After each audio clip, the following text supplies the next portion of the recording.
So, traditional Jewish, Christian, or Muslim. To understand atheist and agnostic as well as many types. Hello. Hi, Kate. Hi, Preston. Are you ready for this spooky episode? Of The Holy Watermelon Podcast. Ooh, I like how you said it a little bit spooky in there. It's a little late for Halloween, but it's still close enough. It's still spooky season. A little bit. It's not Christmas yet.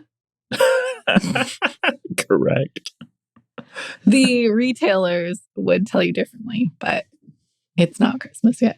I will forever remember and regret that when I worked at a local department store in July, only in July, it was a very short period of employment, I was in charge of the Christmas department.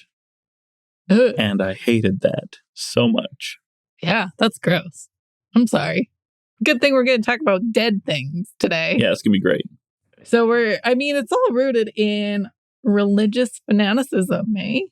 I mean, not all of it.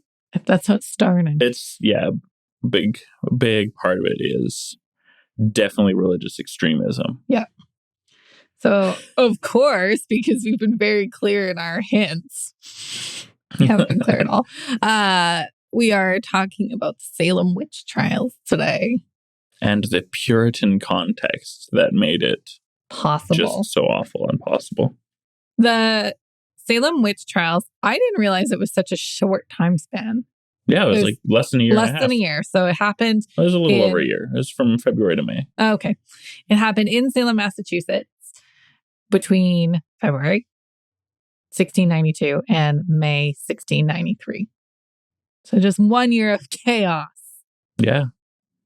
Well, according to all of the, what's the word I'm looking for? Correspondence going in and out of this community, people were a lot more concerned about a lot of other things and really not so worried about the witch trials. Yeah. Men, women, and dogs were accused of witchcraft and executed. Yeah, even dogs. That's messed up. That is messed up. And God is just dog backwards. There's nothing holier than a dog. Cats now, those are witches' familiars. There's an awful lot of people on this planet that say that dogs are pretty far from godly, fully unclean. Haram is the word. I mean, dogs are pretty gross, but they're great. If anyone can show us unconditional love like one Jesus Christ, it's a dog. Sure. The Salem witch trials happened at the tail end of witch hunts globally. They were already unpopular in Europe by the late 1600s. Yeah. I think we don't need to explain why they're unpopular. That'll become very obvious to anybody who isn't on board yet. Execute women because you don't like them. I mean, you can still, but the consequences are pretty hefty. Yeah, we don't recommend it. Agreed. Now, some of this stems from the Puritan context of Massachusetts at the time. It was... Yeah, Massachusetts is a weird place. Yeah. Apparently Salem is like the place to be on Halloween, though. Oh, yeah. They have leaned hard into this history for their tourism, and it's working. Yeah. I mean, I think it'd be cool. I imagine something you book like a year in advance. If you're listening to this book for 2024, if you want to go. Yeah, I have a couple of friends who have made this trip for Halloween, and nice. They enjoyed it. So, Preston, do you want to explain what Puritanism is and why it led to these witch hunts? Yeah. So Puritanism isn't just one monolithic thing. No. As you should be accustomed to hearing, we've been talking about this struggle in labels for years now. Yeah. Nothing's monolithic. Yeah. So Puritan was a term of abuse applied by many Christians, mostly in the Church of England specifically. This is where this movement really lived. Stems from, yeah. Christians would give this label of Puritan to several groups and individuals that they just saw as uppity religious extremists. If they could be called holier than thou by anybody in today's verbiage, they were called Puritans back then. Some people said they were more Protestant than the Protestants. But they took back the power in the name Puritan. They did eventually. Yeah. So nobody self-identified as a Puritan until William Bradshaw did in the late 1500s. Yeah. Which is like halfway through the Their time. lifespan. Yeah. The Puritan movement, such as it was about 200 years. I was going to say, it maybe a doesn't little really less. exist anymore. We have religious Not under this extremism label, in no. other ways. Yeah. Yay! Yeah. One of their big things, though, that made them more Protestant than the Protestants was the absolute hatred they had for anything that smelled Catholic. And Church of England being Catholic light, much like Lutherans, of, hey, we're separating from the main church. We're not changing everything. Puritans didn't like that. They said, no, you need to change more. In fact, there's quite a laundry list of things. So the term Puritan comes from their goal of wanting to purify the Church of England from any remaining Catholic practices. Well done. Thank you. Yeah, some people had problems with the clerical vestments, in particular the white surplice, the short white thing that looks like a dress you would wear over all of your other layers. I think that's really interesting that they took issue with this, that it's not really Roman. It's not Roman. It's an English innovation to the Catholic Church. But the Puritans were having none of it because it was such a visible part of the Catholic tradition by the time they were ready to complain about stuff. They also didn't like kneeling to receive communion or crossing themselves during baptism, which feels pretty minor to me in the whole to do of it all, but they didn't like it. So they had a big issue with, we'll call it the episcopalian format of church rather than the presbyterian format. They liked having a council of elders rather than kneeling in front of a priest. Right. So kneeling for communion, even though it makes sense if it's focused on the communion a little bit, you're kneeling to God. But if you're not focused on the communion and you're focused on what's visible, They more didn't obviously, like you're kneeling in before front of the another priest. human. Yeah. Yeah. The advantages, disadvantages. Crossing yourself during baptism, they were pretty accepting of the idea of adult baptism. In fact, they complicated a lot of people's lives to encourage adult baptism, but very different from the Anabaptist movement that we'll talk about later on in the show in general, not today's episode. Today. It's coming up, though, before the new year, I think. Oh, yeah. Yeah. Yeah. There we go. Anabaptist before the new year. Stay tuned. I do believe it's our next episode. Okay. Even 2 weeks then. They also rejected the Catholic veneration of virginity. Interesting. Which is a weird thing that you'll see is popping back up in America right now, that virginity is awesome. That if you're not a virgin before you're married, your life is not worth anything at all. It's ridiculous.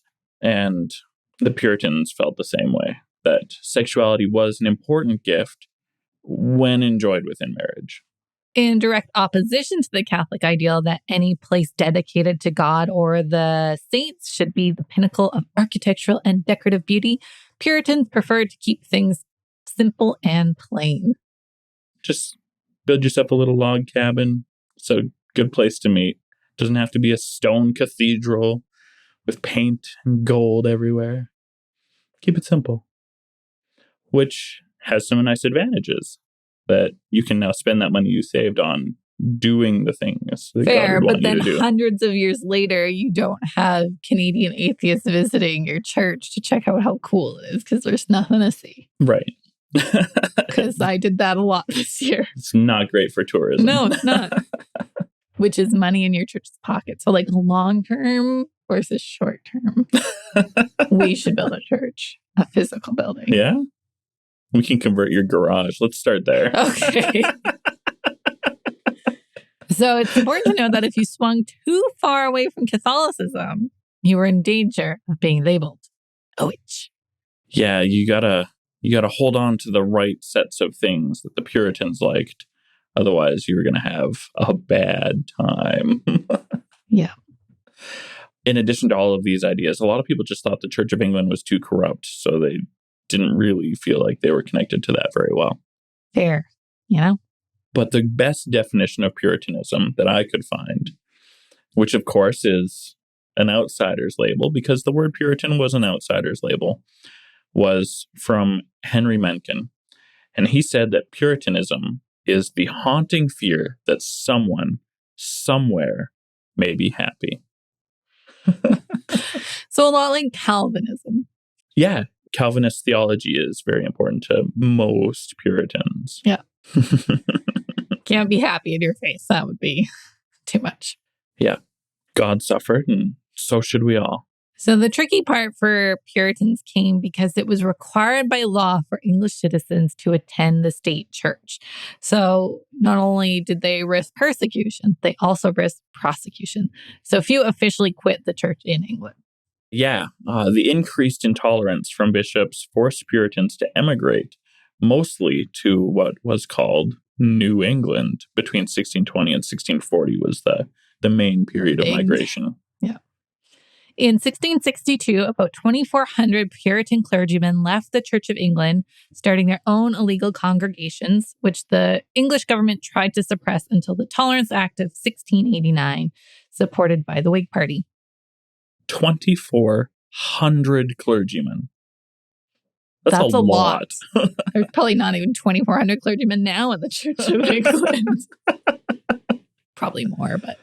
Oh, I mean, clergymen wasn't just your priests or your bishops, but it also included deacons, and there's an awful lot of people who were ordained. So that's still a big number. The Puritans were so serious about getting out from under the thumb of the Catholic tradition that they encouraged everybody to learn to read, including their young women. Yeah, this is a big thing. Big deal. Yeah, it is. And this was mostly to get them to be able to read the Bible for themselves and interpret it for themselves, making them the most literate population of religious extremists the world has ever seen. Even to this day? Oh, yeah, for sure. Wow. For the most part, extremism relies on ignorance. And these guys... We're not that. They're the exception. Okay. Harvard University was a Puritan institution? Yeah. That's kind of cool. Right? I mean, it makes sense considering where it is. And that they liked education. Yeah. This super illiterate and legalistic group believed that for Satan to win your soul, he would trick you into signing his book. And it's weird that this thing wasn't used to discourage literacy. I guess if you can read the book and know it's from Satan, you're probably less likely. Well, so the thing is, when Satan was coming to trick you into signing his book, you knew what it was that you were doing, according to the people who reported actually signing this book. Oh. Yeah. We'll get into that a little bit later. Can I give one aside? Absolutely. I finally finished Lucifer. Yeah. Last night. Okay. A series finale. It's been out for, I think, at least a year, if not longer. Sure. Anyway, I sobbed and then put myself to bed. That's my story. I'm glad you enjoyed it. I don't know. I think I watched the first couple episodes. I never really got into it. Oh, I quite enjoyed it. Okay. There's a couple seasons where it gets really formulaic because they solve crimes. It's like Law and Order. At some point, you're like, murder, crime solved, wrench thrown in the plan, murder solved. Okay. But the last season was real good. Okay. I'll take your word for it. Thanks. So one of the things that really struck the Puritan heart is a little passage in the Gospels where Jesus talks about the believers being a city on the hill that it can't be hid. It's so bright, everyone's going to see it and look up to you, and you're the shining example for the world. And Puritans are like, yes, this is our goal, that their purity and their method of government would be the model for the world, which did, in fact, lead directly to American exceptionalism and also America's current foreign policy. Ew. It's a little troubling, but especially American exceptionalism. Sorry to our American listeners, but honestly, if you're listening to our podcast, you probably see that it's a problem. Yeah. Uber conservative Puritans were the only people in history to ever legislate a ban on Christmas. We talked about this last Christmas. I felt like this is definitely worth repeating this episode. Yeah, especially heading into the holiday season. They just thought it was too commercialized even in the 1600s. Well, which is wild. I don't know if it was the commercial success of the holiday or just the fact that people were happy. Probably. But I guess I guess it probably wasn't super commercial in the 1600s, but the focus was on the wrong thing. Yeah. That's what they thought. Happiness. Yeah, it wasn't the witches. It wasn't the Muslims. So nobody else has ever tried to officially ban it. Christmas, except Christians. Just the very conservative Christians. Puritanism really started to erode from within, according to some writers, after the introduction of large congregationalism, which was an ideal and ruling that allowed people to join the congregation without a dramatic conversion experience, less common to those born in the church, rather than a semi-intellectual declaration. People needed to belong to the church to have their children baptized, so this halfway covenant, as it was called by detractors, allowed people that single right, but denied them any other privilege. Yeah. It was a good way to keep your church from shrinking rapidly. But according to some people, it brought down the spiritual level of the church, made it less whole and less wholesome. I don't know. It's a weird thing to believe. I just feel like not everyone's going to have a dramatic conversion experience. Right. So you can be waiting a long time to grow that church. Yeah. So this was how they kept it alive. And a lot of people saw it as a threat to their way of life. And it's in this context where the church is slightly changing, ever so slightly, in New England, that we have the Great Witch Crisis. The Great Witch Crisis. There are just witches everywhere. That's what Preston's going to tell us. Hint, there were not witches everywhere. Yeah. So the more liberal groups in smaller places where they were struggling more would just admit anybody who professed the faith. And many of those groups became our modern Unitarian churches. So I think that's interesting that we went from Puritan with like pretty strict, don't accept everything that other churches are doing, to Unitarian, which in some extremes will accept people who just generally believe in a God. Yeah, I was under any definition. Pretty sure Unitarians are pretty. They're pretty loosey-goosey, generally speaking. So it's an interesting shift. I saw a Halloween shirt with a goose because you said loosey-goosey, and it said honkus ponkus, and I just loved it so much. But did you buy it? I didn't. You still gonna dress as a goose for Halloween? Absolutely. Perfect. We're recording this pre-Halloween. I'm gonna be Zeus Goose for our listeners. You listen to our episode on the Greek pantheon. Good times. So how did this witch crisis begin? In addition to the atmosphere of kind of a funky religious extremism, there was also a minor climate shift called the Little Ice Age that didn't affect the whole world, but it did affect the North Atlantic region pretty harshly, so that farmers struggled to feed their communities. And the absence of climate scientists let them believe that it was witchcraft and the devil's work that was the problem here. I'm just thinking about our current climate crisis and biting my tongue. It's fine. It's witches, obviously. There is no climate crisis, Preston. That's actually what it is. I was being facetious. Puritans all over the place were anxious to rid their communities of demons so that this farming crisis could end. Oh, yeah. Well, just a couple decades before, King James had published his book on demonology. Yeah. So people had what was considered an authoritative book on all of the different kinds of demons that could mess with their lives, in addition to witches and whatnot. It's bad atmosphere. Yep. The witch hunts began when Betty Paris, age 9, and Abigail Williams, age 11, began to have episodes where they screamed through things, made weird noises, and contorted themselves. I do many of these things. I mean, not consecutively. Not all the time, but sometimes consecutively. I mean, you make a lot of weird noises. I should say Betty and Abigail were cousins, so related but not in the same household. Okay. Which will be important later when we try to explain this. When asked to explain their behavior, they accused 3 women of cursing them with magic. Devil magic. Black magic. Oh, no. So the people they accused were Sarah Good, Sarah Osborne, and Tituba. So Sarah Good was a lady of really poor reputation, and was also just poor. And so she rejected Puritan ideas, and also she was accused of just being really mean to children all the time. My kind of lady, if we're being honest. Sarah Osborne also rarely went to church and acted in her own self-interest, as most might, after her remarriage to an indentured servant. So, you married a slave. This is bad. You must be a witch. And also she was said to try to control her son's inheritance from her previous marriage, which seems like a reasonable thing in an awful lot of situations. We can't have independent women, Preston. Come on. Right. And Tituba was a slave from the West Indies. Some people say she was accused just because she was black.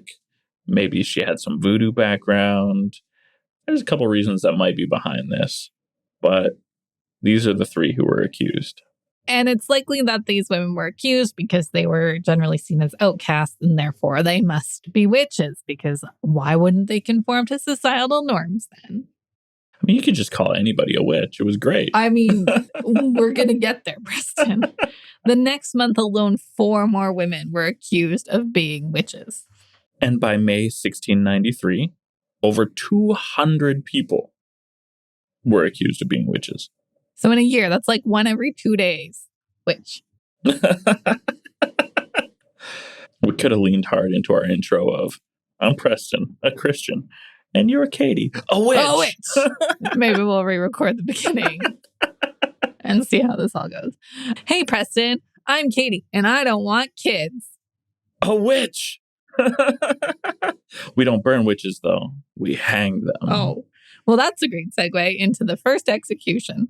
So I guess fortunately for Sarah Osborne and Tituba, they weren't first executed. A lady by the name of Bridget Bishop was the first to be convicted as a witch, and she was hanged in June of 1962, and she was 60 years old. Bummer. Mm-hmm. She was accused of bewitching young women, including Abigail Williams, again, as well as others. I think Abigail Williams was a little shit disturber. It sure looks that way. Her 8-day trial was the start of, officially the Salem witch trials. The accusers also claimed that Bishop's apparition would appear to them and bite, poke, or choke them. It sounds like fever dreams and bad nightmares when you have identified a witch, or you think you have, and are expecting bad things to happen. You're just going to have the nightmares. I was going to say, I've definitely had some weird fever dreams, and it's usually on what I was focused on during the day when I've been ill. Sure. I don't just have fever dreams every night. I feel like I need to clarify. I'm not a witch. So you say. Others testified that there were poppets in her home and that she even hit a child with a spade. So I've heard people call other people puppets, but I actually don't have a definition for this word right now. We talked about this during our voodoo episode when we were talking about voodoo dolls, that voodoo dolls don't really exist in voodoo the way we think about them as pin cushions. Right. But poppets from England exist. And that's when you think of a voodoo doll, you're actually thinking of a puppet. An English puppet. An English puppet. And perfect. Puppets you do actually poke and do stuff to cause harm to the person that the puppet represents. But voodoo dolls do not exist in that sense. I think we need to get back into magic and do an exploration of sympathetic and parasympathetic magics. Okay. I like that. That's going to happen at some point. Okay. We'll put it on the list when we're done this episode. So yeah, she was accused of having puppets, which I've just explained. And hitting a kid with a spade. I mean, sometimes you just gotta. Sometimes the kid deserves it. And to be clear, no one was burned at the Salem witch trials. This was a very European way of execution. All executions during the Salem witch trials were done by hanging. I'm just going back to memories of our previous episodes on people who've been possessed and got exorcisms, and they would levitate and whatever other kinds of floating one might expect in the sort of way that might make hanging difficult. But from everything that I've seen about the way Puritans saw things, they didn't really worry a whole lot about possessions and exorcisms. It was mostly just witches and deals with the devil. Witches doing witchcraft, to help the devil. Yeah. But nothing about possession. Like none of the accusers were possessed. They were just pestered. And they didn't think the witches were possessed. They thought it, like a vocation, if you will. Right. What a weird world. Right. And as we know, anyone who self-identifies as a witch doesn't actually believe in Satan. Well, some of that mostly. Yeah. There are satanic witches. They are not the majority of that Witches, label. Yeah. Of either label. In total, 14 women were executed by hanging, 5 men were executed, 5 women died in prison. And it's important to note that the prisons in the county were packed in ways previously unheard of because of the 200 accusations. So these prisons were not meant to hold this many people. And at this time, you had to pay for your stay in prison. So some people stayed because they couldn't actually pay the debt to leave. So 5 people died in prison. But it's still illegal to escape. Uh-huh. And also, nobody out of all of these people accused of witchcraft who hated being in prison did escape that I could find any record of. And if you were a witch, you should have the magic to escape, right? To escape. Right? Wow. 2 dogs were accused of bewitching people and they were shot. Just 2 dogs of bewitching people. Yeah, the dog stared at someone. I read one account. I only read one clear dog and he stared at a child. The child said it was bewitched by the dog, and so they killed the dog on the spot. Dog didn't even get a trial.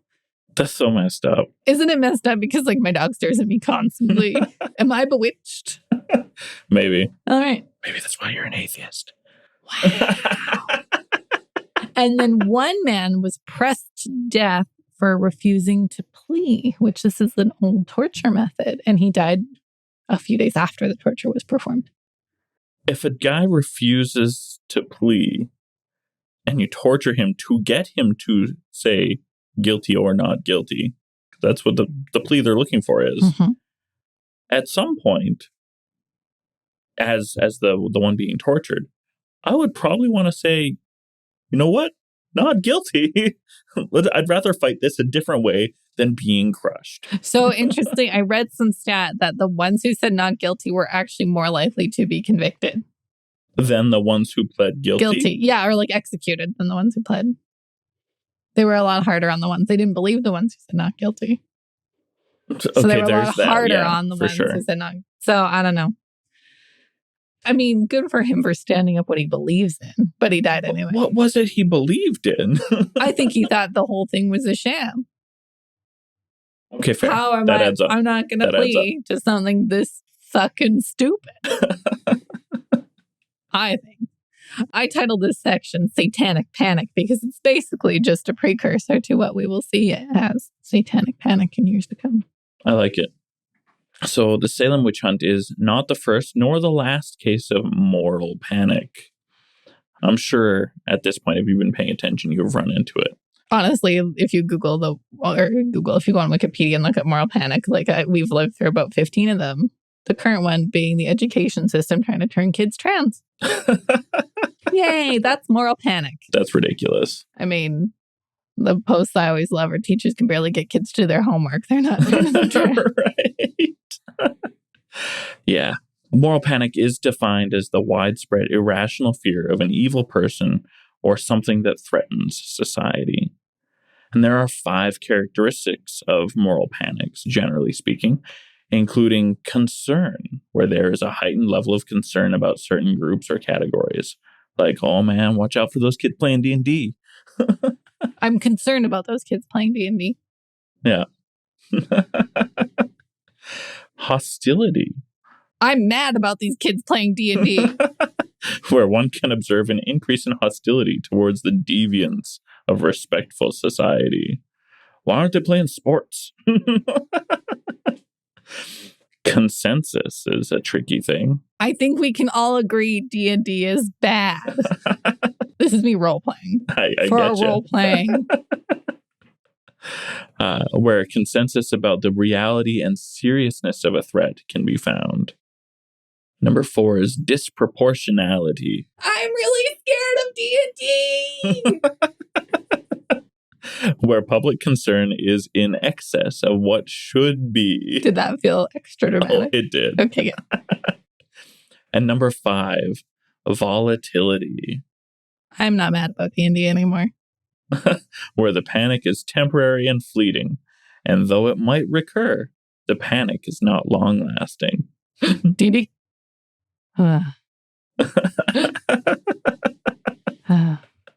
Good. There's just way too much ridiculous concern about these people who don't live up to the religious expectations of the Puritan extremists, which, of course, were more extreme in some areas than others. But yeah, I mean, oh, well. People freaked out about the witches. Yeah. And it caused some said mass hysteria, but it doesn't actually fit into the definition of mass hysteria too well. But at least D&D was real. Yeah, right. Yeah, D&D does exist on this plane. Yeah, moral panic is good. People were freaked out about this on a large scale. Some other things that contributed was religious extremism. So Massachusetts wasn't a theocracy, but there wasn't exactly religious freedom either. The rule of the day was Puritan ideal. Yeah, they would definitely make their will known, and you could be exiled from the region if you were a bother enough. There was a guy, going back to the whole rejecting the Catholic virginity reverence business, Puritans actually would exile men for not satisfying their wives sexually. I like it. You got enough pull in the community at large. You don't have to have real political authority. But what if they then said, but my wife's a witch? Well, that's how you fix that, That's isn't how you it? fix that. And this all links into misogyny. It does. I mean, I feel like I don't really need to tell you why the Puritan Church in the 1600s was misogynistic. The world is misogynistic. The witch trials unfairly targeted women, with women being accused and executed at a rate of 3 to 1. That's a bunch. 14 women, 5 men. That was who was executed. And we know that the accusations were comparable. Also, the food. Not only was there a shortage, we got the tummy rot. We had got the tummy rot. So one of the explanations, and this is where Betty and Abigail being related but not in the same household, one of the possible explanations is ergot of rye, which is a plant disease, and it affects rye, wheat, and other grains. And it's fairly uncommon now, though it did recently crop up in Utah. Thanks for that. Thank you. It was not uncommon for people to get ergot poisoning from bread made with infected rye or wheat. Ergot poisoning can cause convulsions, hallucinations, skin crawling sensations, and spasms. Which does feel like a pretty good descriptor for the weird behavior we got from these first 2 girls to make accusations. Right? Like, you kind of go, well, are they having seizures? What could happen? And they're not genetically, well, I guess they're not sisters in the same household where you might be like, oh, this could be a family illness. Right. It's not the same loaf of bread that messed them up. Right. But if all the wheat in the area or all the rye in the area was poisoned, it starts to make sense. Yeah. Historians believe that this could have been the cause for their witchy affliction. Yeah. And it seems pretty likely. We don't have a lot of other really all-encompassing good explanations. I mean, I think specifically for Betty and Abigail. Right. Those Everyone ones. else just started blaming people. One, yeah, there's a lot of things that cause a lot of different people to make accusations. Right, or stuff you can't prove. Oh, well, you came to me at night and poked me. Well, no one else was there. But if you see your kid having a seizure or a convulsion or whatever, that's a little harder to explain, especially in the 1600s. Yeah. There was also the really great advantage of this Puritan society where if you were accused of a felony, your property would be seized. So if you wanted something that somebody else had and you were willing to testify in court, which for a Puritan society was very important for them to always tell the truth and not bear false testimony in court, as that's one of the 10 commandments. Not everybody was fully committed to that. And so that was a really good way of stealing. Yep. I also added some stuff on lasting legal changes that were made because of how shitty these trials were. Yeah, great things. Changes were necessary, and this will get very obvious. Yeah. So, I mean, you did have to confirm that they were witches. How do you do that? How do you do that, Preston? Not very well. The accused had to go through physical exams where they were checked for moles or birthmarks, which were signs of the devil. That was it. That was the thing. Yeah. The one thing. As someone who has 4 birthmarks and at least 3 moles, I'm a like I witch. said before, you're a witch. So rude. Massachusetts Governor William Phips instated a court of oyer and terminer, which is it's actually a French term from oyer and terminer, which means to hear and determine. I want you to say that in that weird English way again. That was actually French? No, the French was fine. Isn't it oyer and terminer? That's how an English person would read those words. Yeah. Yes. It just sounds so ridiculous. It does. And I had to but I understand where it comes from in oyer and terminer. Oyer y terminer. E is Spanish. There you go. This is an English high criminal court, and the format was an English high criminal court, and this was used to deal with the witches. How? Well, they relied on 3 kinds of evidence. Confession. The confession's good. Confession's good. Questionable, but good. Testimony of 2 eyewitnesses to acts of witchcraft. 2 witnesses is good. Or spectral evidence. The what now? So in the early trials, this was less relied on, and then it got more relied on, which was the problem. So spectral evidence is the claim that an apparition of the witch has appeared to the afflicted person. There was a theological dispute that the person would need to give the devil permission to use their likeness in the apparition, thus an evil witch. Or does the devil just steal your likeness?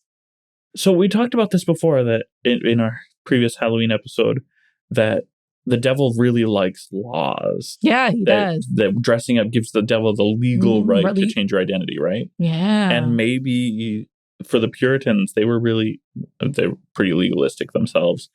And the whole devil needed a book thing. So I don't think their belief in the devil was one where he would steal your likeness without your permission.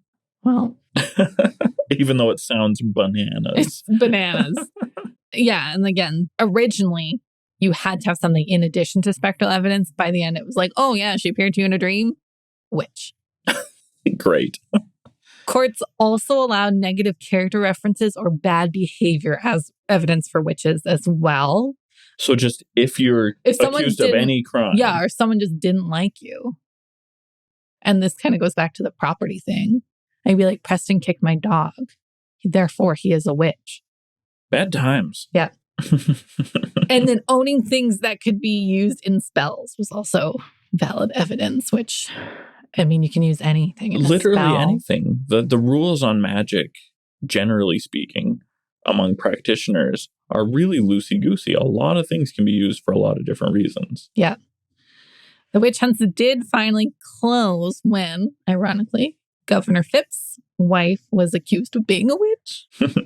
All of a sudden, he's wait a minute. She's not a witch.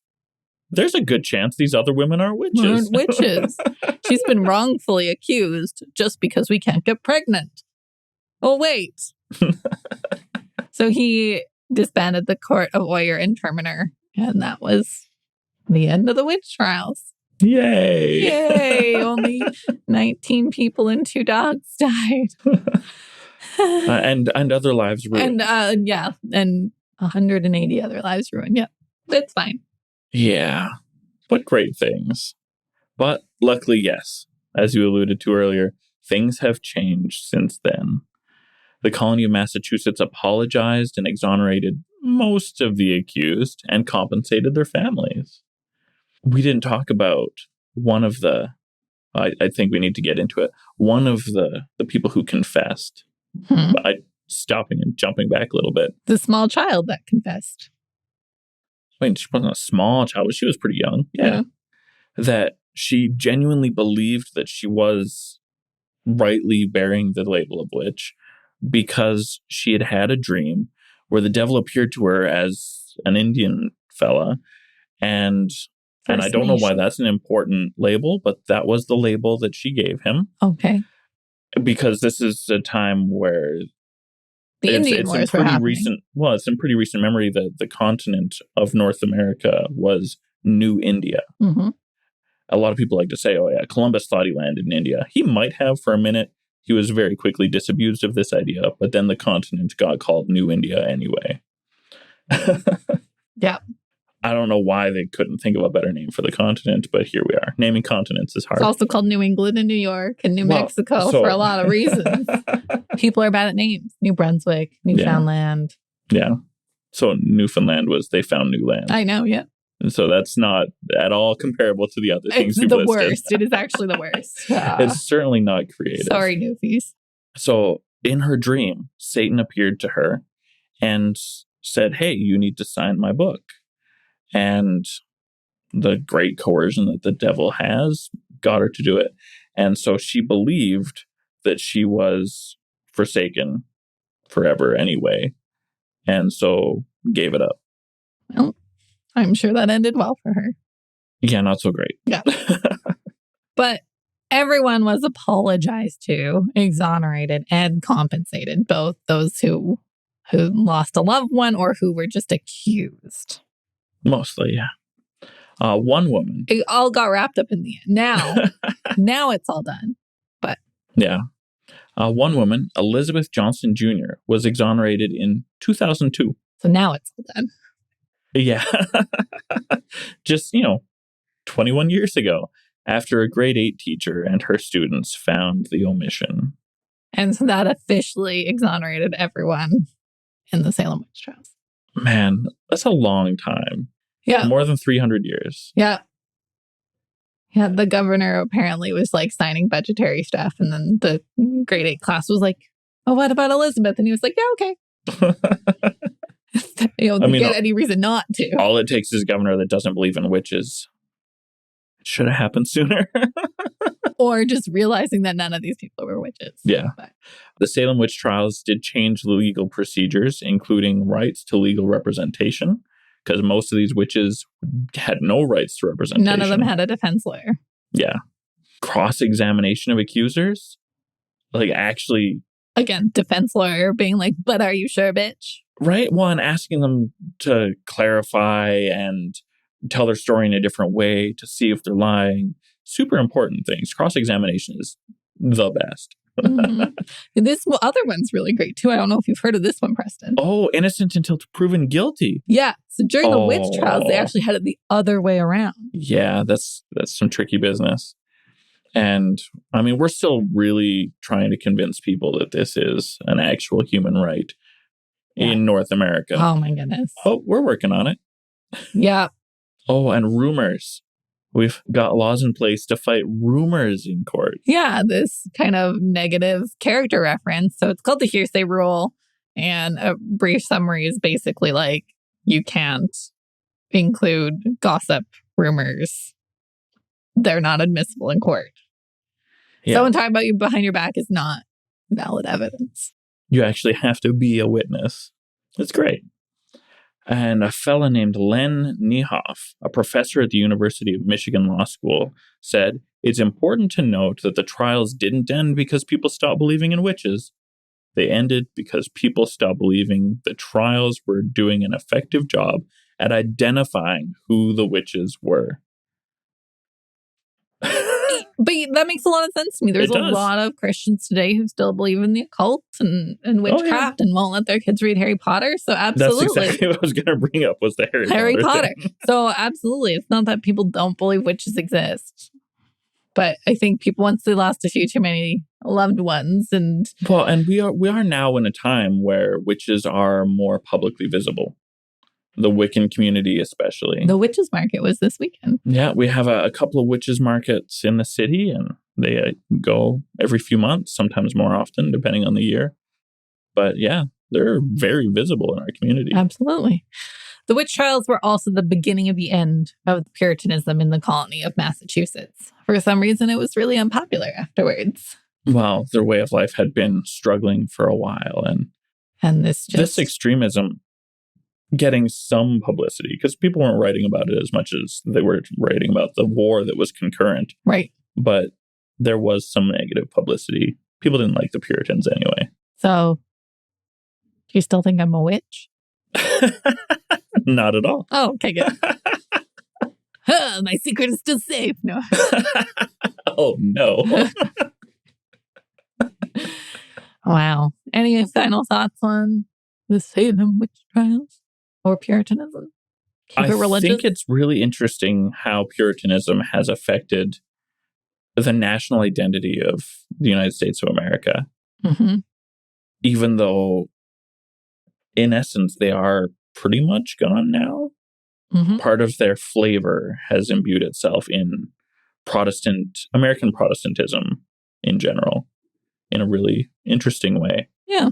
And there's a lot of work from the really huge Catholic population, the growing diversity of other Christian groups and non-Christian groups, and now atheists are getting a bigger and better and louder voice that is helping to adjust the public angle a little bit, and hopefully for the better. To be less extreme. Yeah. Yeah.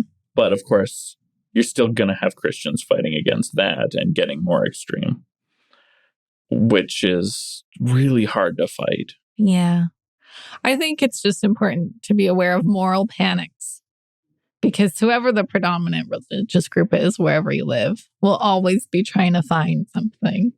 Trying to make you panic over something that's not worthy of panic. And you know what? Yeah. Not even religious groups, also politicians. Absolutely. I was just thinking about the niqab issue probably 2 election cycles ago now. I think I was a Stephen Harper, Justin Trudeau debate. Nobody thinks about it anymore. No. So just be very aware of moral panic. Don't buy into it. Yeah. People like making other people panic. Somebody always gets something out of it. Yeah. People being afraid is a great marketing technique. Yeah. Unfortunately. You know what I really like? Me. Just, yeah. I like when people are honest when they say what they want. Like, hey, I think it'd be really cool if you supported us by buying our merch or joining our online community. I'm like trying to start a moral panic around buying our stuff, but I can't figure it out this quickly. So you can find our shop on Spreadshirt. You can also support us directly on Patreon, where we've got a bunch of exclusive content. Book club. And our book club. I just read a great book. And very soon, Stats Canada will let us start ordaining people. So you better. I'm excited for that. Me too. We've also got our Facebook, Instagram, YouTube. You can find us everywhere. Yeah. Discord channel. Keep this conversation going. I know for sure somebody in our community is going to be highlighting some really great stuff that we didn't end up putting into this episode for time restreints. It'll be great. Yeah, absolutely. Thanks for joining us. Peace be with you. By the late Middle Ages, the Christian prophecy had fulfilled itself. Ha! I'm scared of D&D. Ah!